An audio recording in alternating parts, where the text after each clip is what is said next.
Once again आपका बहुत बहुत स्वागत है आपके प्यारे से YouTube channel Saraswati tuition academy में। देखिए स्टूडेंट, अब हम डिस्कस करेंगे जोन रिफाइनिंग के बारे में। देखिए स्टूडेंट, जोन रिफाइनिंग क्या होता है, किस प्रिंसिपल पे बेस्ड है, सबसे पहले हम वो लिख लेते हैं, फिर हम आपके साथ इसको डिस्कस करेंगे कम्प्लीटली। सबसे पहले आप ये याद रखिए, जो जोन रिफाइनिंग है it is based on the principle that impurity are more soluble in the melt than in the solid state, solid of the metal। ठीक है स्टूडेंट, अब देखिए ये इसका प्रिंसिपल। आपको किसी भी प्रोसेस को अगर ढंग से समझना है ना स्टूडेंट, सबसे पहले आप ध्यान रखिए कि आप उसके प्रिंसिपल पे चले जाइए, उसका प्रिंसिपल क्या कहता है, फिर आप उसको वहां अप्लाई कीजिए जो प्रोसेस आपको दिखाई दे रहे हैं। तो देखिए स्टूडेंट, यहाँ पे ये है प्रिंसिपल, ये कहता है कि it is based on the principle that impurity are more soluble in the melt than in the solid of metals. यानी कि स्टूडेंट सपोज देखिए, मैं आपको समझाने के लिए ये चैम्बर भी यूज करूंगा और ये वाला चैम्बर भी यूज करूंगा। ठीक है, ये आपके एनसीईआरटी में मिल जाएगा, इसलिए मैंने ये वाला भी बनाया है। देखिए सबसे पहले होता क्या है स्टूडेंट, ये आपका एक ऐसा चैम्बर है स्टूडेंट जिसमें आपने जिस भी मेटल को आपने प्योर करना है स्टूडेंट, उसको आपने यहाँ पे रख देना है। ठीक है, ये आप रॉड देख रहे हैं, ये मेटल की रॉड है, वो जो इम्प्योर रॉड है स्टूडेंट। ठीक है ना, इसमें इम्प्योरिटीज है स्टूडेंट। ठीक है, अब ये जो है हमारे पास, इसको मैं लिख देता हूँ यहाँ पे, ये है हमारी मेटल रॉड। ठीक है, और लेकिन हमें पता है कि इसमें इम्प्योरिटीज है। मैं चाहता हूं कि यार ये प्योर हो जाए। अब आपको क्या करना हुआ स्टूडेंट, आपके पास देख रहे हैं यहाँ पे सर्कुलर मोबाइल हीटर लगे हैं। ठीक है, इसका काम होता है कि हीट प्रोड्यूस करना, ये बहुत ज्यादा हीट प्रोड्यूस करते हैं। लेकिन जो हमारा प्रिंसिपल कहता है, प्रिंसिपल ये कहता है कि जो इम्प्योरिटी है वो मोर सॉल्युबल है किस स्टेट में, मेल्ट स्टेट में। अब देखिए यहाँ पे भी इम्प्योरिटी है, यहाँ पे भी इम्प्योरिटी इस पूरे चैम्बर में है, इस पूरे के अंदर है, इस मेल्ट के अंदर देख रहे हैं ना। अब मैं चाहता हूँ कि किसी एक ही साइड आ जाए, या तो मैं इम्प्योरिटी यहाँ जाए या इम्प्योरिटी एक ही साइड आ जाए। तो उसके लिए हम जोन रिफाइनिंग का यूज करते हैं, इसलिए इसका जोन रिफाइनिंग कहते हैं। ये जोन में डिवाइड कर देता है इसको। इसके लिए याद रखिएगा, इसके अंदर हमेशा इनर्ट गैसेज डाली जाती है, यानी कि नोबल गैसेज डाली जाती है, नोबल गैसेस। ठीक है ना, यूज करते हैं एटमॉस्फेरिक के लिए नोबल गैसेस। अब होता ही है स्टूडेंट, देखिए सबसे पहले आप हीटर यूज करेंगे, यहां से स्टार्ट करना। ठीक है ना, ये इसकी डायरेक्शन होगी, आगे ये चलते जाते हैं। ठीक है, बोथ साइड लगे ऊपर नीचे। ठीक है, अब क्या होगा, ये जो आपने इम्प्योर रॉड रखी है मेटल की, ठीक है, आपने इसको एक तरफ से हीट करना स्टार्ट किया। जब आपने हीट करना स्टार्ट किया स्टूडेंट, तो यहाँ पे ये मोल्टन स्टेट मान लग गया थोड़ा सा मेटल आपका। फिर आप जैसे मोल्टन देख रहे हैं, आप इसको थोड़ा सा आगे को ले जाइए। आप जैसे इसको आगे को ले जाएंगे, जो इम्प्योरिटी होती है वो मेल्ट की तरफ चलने लग जाएगी, है ना स्टूडेंट। क्योंकि यहाँ पे लिखा है ना कि जो प्रिंसिपल है that impurity are more soluble in the melt, वो ज्यादा सॉल्युबल किसमें है, मेल्ट फॉर्म में। सॉलिड से ज्यादा मेल्ट फॉर्म में इम्प्योरिटी सॉल्युबल है। तो जो मेल्ट जहां पे, जैसे सपोज अभी हम यहाँ पे थे, हमने अपने जो हीटर को था वो आगे खिसका दिया, यहाँ पे लिया है। इस टाइम मोल्टन जोन सपोज ये वाला है। ठीक है, इतना वाला हमारा मोल्टन जोन है। तो होगा क्या स्टूडेंट, जो पीछे से जो यहाँ पे जो होगा, यहाँ पे जितनी इंप्योरिटी होगी वो मोल्टन की तरफ आने शुरू कर देगी, वो इसकी तरफ आना शुरू कर देगी। लेकिन जो सॉलिड जो मेटल होगा वो सॉलिड होना शुरू कर देगा दोबारा से। फिर थोड़ी देर बाद हमने इसको जो सर्कुलर ये रोलर है हमारे पास, सर्कुलर मोबाइल हीटर जो हमारे पास, इसको हम रोल करते हुए यहां तक लेके आ गए। ठीक है, और अब की बारी यहां तक आ गया। तो इससे पीछे का जितना भी है, ठीक है ना, वो सबके सब क्या हुआ आपका, वो फिर से मेल्ट होने के बाद फिर से सॉलिड हो गए। और इससे आपका हुआ क्या, जो इम्प्योरिटी थी वो धीरे धीरे कहां तक पहुंच गई, यहां तक पहुंच गई इम्प्योरिटी आपकी। ठीक है, इससे पीछे से इम्प्योरिटी निकल के यहां तक पहुंच गई, इसके पास तक, क्योंकि इम्प्योरिटी मोल्टन स्टेट में, सॉलिड से ज्यादा मोल्टन स्टेट में ज्यादा सॉल्युबल है। ठीक है ना, तो यानी कि जो सॉलिड होंगे उससे ज्यादा किसमें जाएंगे, मोल्टन स्टेट पे जाएगी इम्प्योरिटी, यहां तक आ गई। फिर ऐसे आप अपने इसको स्लाइड करते हुए आप यहां तक ले आए, लास्ट एंड तक। तो आप लास्ट एंड तक जैसे इसको लिया है, तो आपकी इम्प्योरिटी बिल्कुल यहां तक पहुंच चुकी है। ठीक है ना, अब आपने क्या करना है स्टूडेंट, इम्प्योरिटी तो आपकी यहां तक आगे पीछे कर। देखिए स्टूडेंट, बड़े ध्यान से समझिएगा, जो हमारी इम्प्योरिटी है ना, वो सॉलिड से ज्यादा मोल्टन स्टेट यानी कि जो लिक्विड स्टेट है उस पर ज्यादा सॉल्युबल है। तो जब जैसे माना कि यहां तक आप लिया है हीटर को, तो जो इम्प्योरिटी इसके आसपास की है वो सारी की सारी इसकी तरफ चलेगी, मोल्टन स्टेट की तरफ चलेगी इम्प्योरिटीज, क्योंकि वो सॉलिड से ज्यादा, क्योंकि यहां तक का पार्ट अब सॉलिड हो चुका है।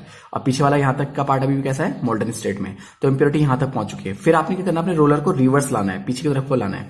जब आप इसको पीछे लेके आएंगे, तो इधर जो आप लास्ट एंड में आप देखेंगे, ये प्रोसेस आपको लगातार चलाते रहना है तब तक जब तक आपको ये ना लगे कि आपका मेटल बिल्कुल आपको प्योर दिखना शुरू हो गया। ठीक है, और इसके बाद आपने क्या करना है स्टूडेंट, अपने हीटर को दोबारा से इस डायरेक्शन में लेके जाना है। तो यहाँ पे जो पीछे की तरफ रह जाएगी स्टूडेंट, वो आपकी कौन रह जाएगी, इम्प्योरिटी रह जाएगी। ठीक है, ये प्रोसेस आप तब तक चला सकते हैं जब तक कि आपको बिल्कुल प्योर ना लगे कि आपका मेटल बिल्कुल प्योर हो चुका है। ठीक है student, I hope you understand, आपको ये समझ में जरूर आएगा। जोन रिफाइनिंग काफी इंपॉर्टेंट है। बस आपको इतना सा प्रिंसिपल याद रखना होता है स्टूडेंट, जो इम्प्योर मेटल है ना उसको आप हीटेड करेंगे सर्कुलर हीटर के थ्रू, और जब वो हीट होगा तो वो जो होगा इम्प्योरिटी मॉडर्न स्टेट की तरफ बढ़ती चली जाएगी, और इसके कारण क्या होगा, वो इम्प्योरिटी एक तरफ इकट्ठी हो जाएगी। इसी को हम जोन कहते हैं स्टूडेंट। ये देखिए जोन हो गया, ये इम्प्योरिटी का जोन हो गया और ये प्योरिटी का जोन हो गया। ठीक है, इसको आइए हम इससे भी समझ लेते हैं एक बार। देखिए इसमें हुआ क्या है, मैंने देखिए ये बनाया है एक रॉड, ठीक है, जो कि इम्प्योरिटी के साथ रॉड है इस टाइम स्टूडेंट। ठीक है, इसको हमने अपने एक जोन चैम्बर में रखा है, इसको हम जोन चैम्बर बोलेंगे। ठीक है, और इसके अंदर जो गैसेस हैं अगेन वही वो नोबल गैसेस होती हैं, यानी कि ऑर्गन वगैरह खास तौर पे। ठीक है, organ, helium, neon, organ, krypton, xenon, radon, वैसे सारी उसके, लेकिन मेनली जो हम ऑर्गन ही यूज करेंगे इसमें। ठीक है, अच्छा अब यहाँ पे हुआ ये कि आपने ये देखिए, मैंने यहाँ पे सर्कुलर हीटर सिस्टम इस तरह से एज्यूम किया है, ये रहा सर्कुलर हीटर हमारा। ठीक है स्टूडेंट, अब सर्कुलर हीटर ने हीट करना स्टार्ट किया तो जो आपकी इंप्योरिटी है वो सॉलिड से ज्यादा मोल्टन स्टेट में डिसॉल्व होने वाली, तो इंप्योरिटी आपकी नीचे की तरफ आना शुरू कर देगी, इंप्योरिटी नीचे की तरफ आना शुरू कर देगी।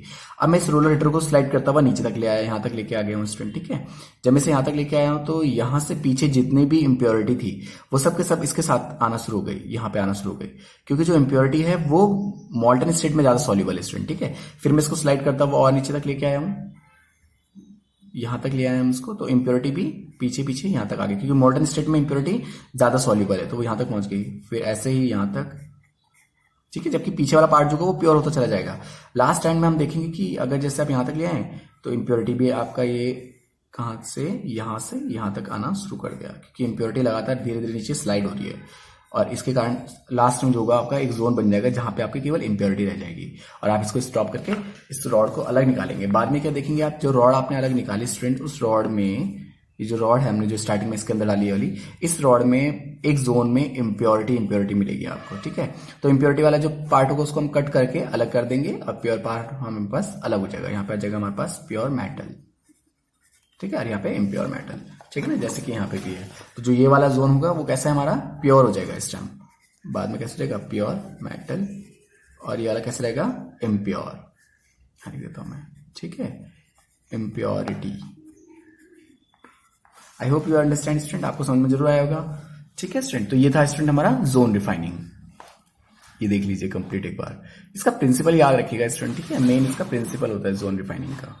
ठीक है ना, और इस प्रोसीजर में होता क्या है, मैं एक बार आपको लैंग्वेज वाइज बता देता हूं। देखिए इसमें होता ये है स्टूडेंट, द इम्प्योर मेटल ये वाला है। ठीक है, the impure metal is heated with the help of circular mobile heater. ठीक है, at one end of the rod, देखिए इस एंड से हम हीट करना इसको स्टार्ट करेंगे, ऑफ द इम्प्योरिटी मेटल। देखिए इम्प्योरिटी मेटल भी हमें पता है इस टाइप पूरा इम्प्योर मेटल है, हमने बस एक एंड से स्टार्ट करना है इसको हीट करना। The molten zone is remove forward along with impurity and rich the other and the discarded. हम इसको बस रोल करते हुए आगे की तरफ लेके आते रहेंगे। एक कंडीशन ऐसा है कि हमारी सारी इंप्योरिटी कोने में पहुंच जाएंगी, हम इसको कट करके अलग निकाल देंगे। याद रखेंगे कि जो प्योर मेटल होगा स्टूडेंट वो क्रिस्टलाइन फॉर्म में यूज हमें मिलेगा, एक क्रिस्टल्स की फॉर्म में हमें मिलेगा, और जो इंप्योरिटी होगी उसको हम कट करके अलग निकाल देंगे।